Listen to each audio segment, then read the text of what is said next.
Hallo und herzlich willkommen bei Sugar Princess. Es geht ganz stark auf die Adventszeit zu, deswegen habe ich wieder ein Plätzchen mitgebracht und zwar das wunderschöne Orangenmondplätzchen. Es ist ein Mürbteig gefüllt mit Orangenmarmelade und der Mürbteig selber ist aromatisiert mit Orangenschale.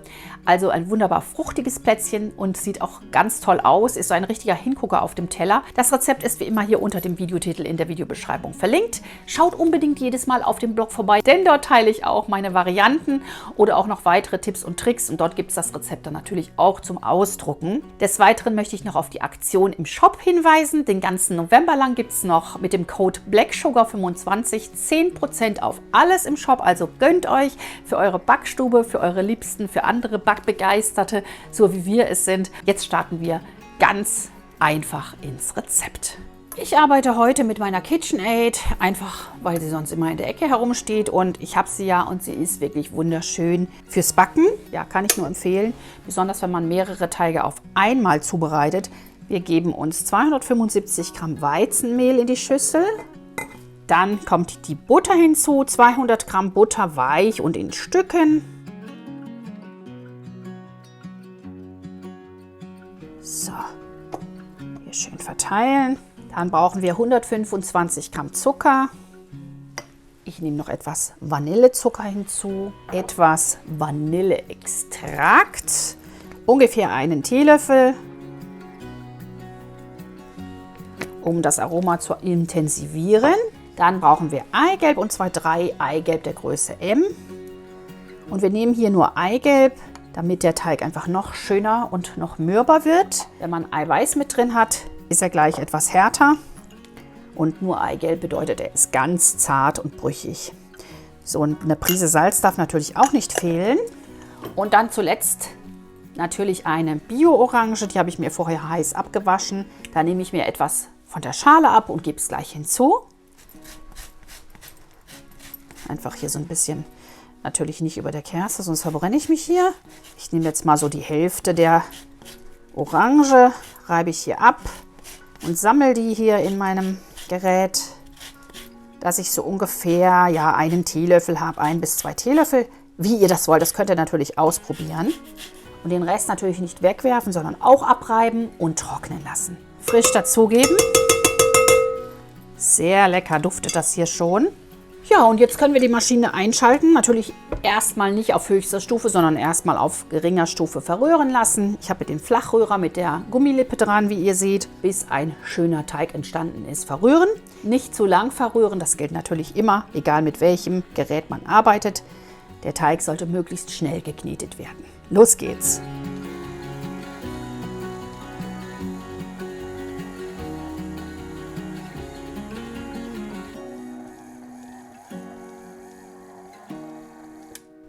So, und da verbindet sich der Teig. Jetzt kann ich noch ein bisschen weiter verrühren, aber nicht mehr viel. Ich habe jetzt auch gar nicht hochgestellt, denn sonst wäre mir alles um die Ohren geflogen. Also die ist wirklich sehr stark, die Maschine. Da braucht man nur auf 1 oder 2 zu stellen. Und nach wenigen Minuten ist der Teig fertig. Da würde ich es jetzt schon ausstellen. Länger nicht mehr kneten, damit die Plätzchen wirklich schön mürbe bleiben. Jetzt können wir den Teig hier abmachen und für 1 Stunde in die Kühlung geben.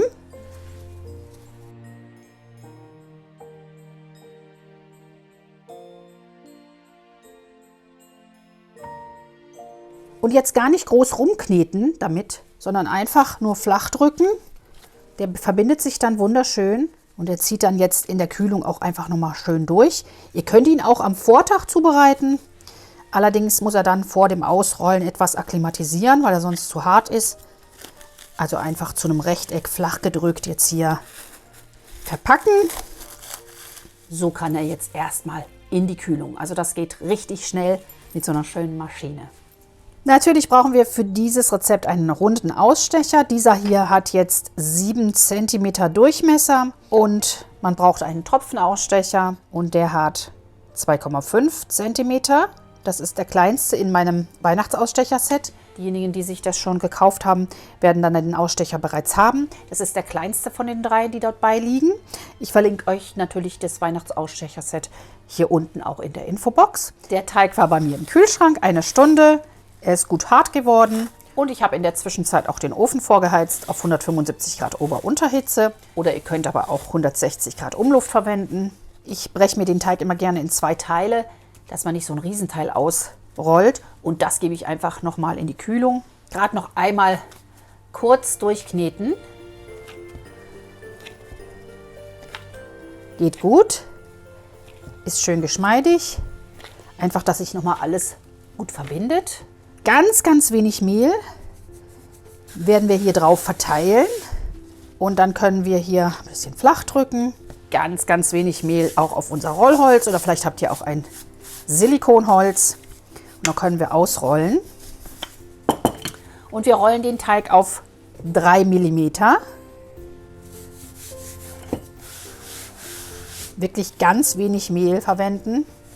Und immer zwischendurch einfach so ein bisschen bewegen. Hier haben wir die Ausrollstäbe, 3 mm. Und da kann ich jetzt gucken, dass ich einfach schon mal so ein schönes Rechteck ausrolle. Und seht mal, wie schön das aussieht mit unseren Orangen drin im Teig. Ist schon fast ein bisschen groß, also man kann auch ruhig die Hälfte des Teiges einfach ausrollen, sonst hat man nachher Schwierigkeiten. Einmal kurz abstechen hier. Mit der Teigkarte, die brauchen wir gleich sowieso. Lege ich einen Teil mal zur Seite, dann habe ich es nämlich leichter. So, und jetzt hat der Teig die richtige Stärke und wir legen uns das Backblech auch gleich hier daneben, damit wir die Kreise nicht so weit verheben müssen. Hier kommt das Sugar Princess Backblech mit der Wellenlochung. Das backt wunderbar euer Gargut durch. Hier legen wir uns unsere Backmatte drauf und dann können wir auch gleich ausstechen.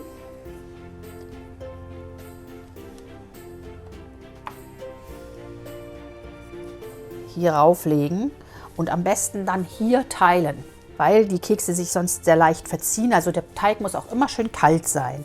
Also gerade erstmal alle ausstechen und hier aufs Blech legen. Ihr könnt auch mit der Palette unter dem Teig herfahren, dass nichts anklebt. Und jetzt können wir hier mit der Teigkarte einfach die Mitte abstechen, sozusagen. In der Mitte teilen.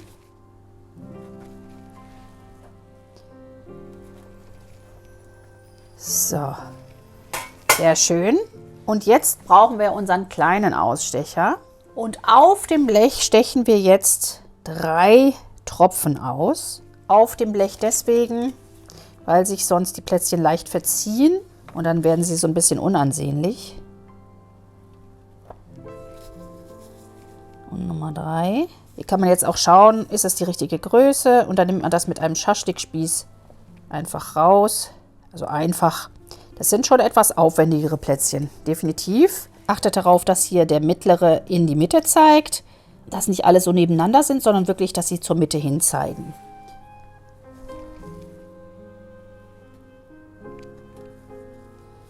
Und ihr seht, die verziehen sich so ein bisschen, also es ist wirklich ein bisschen Friemelei, deswegen am besten wirklich auf dem Blech ausstechen, dann geht es am einfachsten.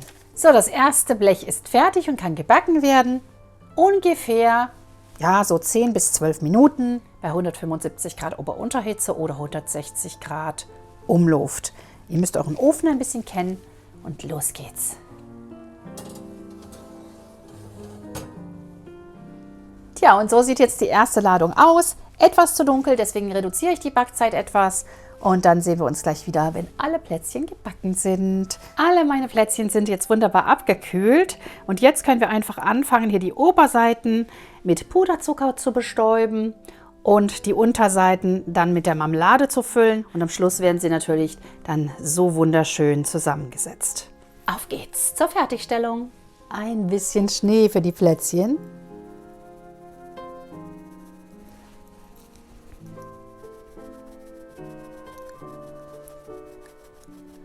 Ich mache das auf einem Silikon, damit ich nachher den Puderzucker wiederverwenden kann. Den kann ich dann einfach abschütteln und wiederverwenden.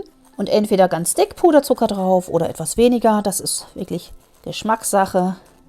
Bei uns müssen sie dick mit Puderzucker bestäubt werden. Jetzt fehlt natürlich noch unsere Füllung.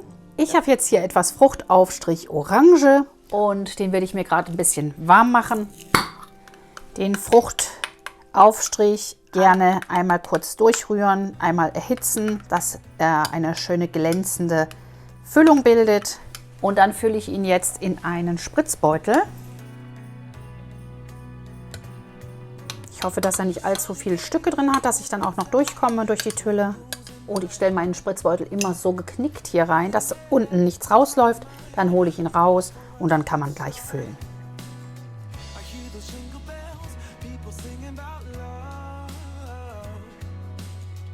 Nicht zu viel, es drückt sich natürlich noch so ein bisschen zur Seite weg. Also einfach nur die Mitte so ein bisschen füllen.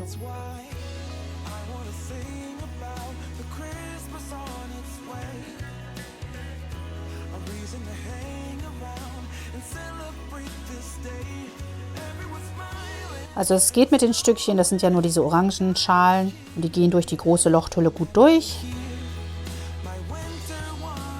Ein klein wenig noch zu den Seiten hin verstreichen, dass auch wirklich unsere 3 Tropfen schön gefüllt sind.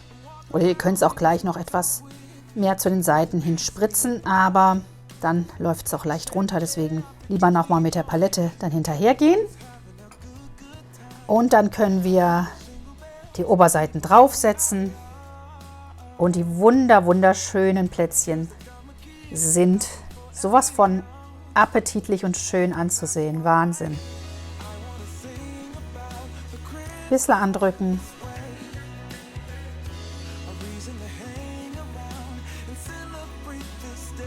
Und sollte ein Tropfen nicht gefüllt sein, dann kann man nachher immer noch ein bisschen nachfüllen. Also es ist schon eine filigrane Arbeit, aber macht sich einfach fantastisch auf dem Plätzchenteller. Und das letzte für diese Lage. Ich habe noch mehr zu machen und dann sehen wir uns zum Probieren. Ich finde, sie sehen einfach wunderschön aus. Schaut euch das mal an. Tja, ihr Lieben, so schön sehen sie aus auf dem Plätzchenteller. Natürlich auch wunderbar kombiniert mit anderen Plätzchen. Ich probiere jetzt einfach mal eins. Welches nehmen wir denn hier mal? Dieses hier. Schaut euch das mal an. Sehr hübsch. Einfach reinbeißen.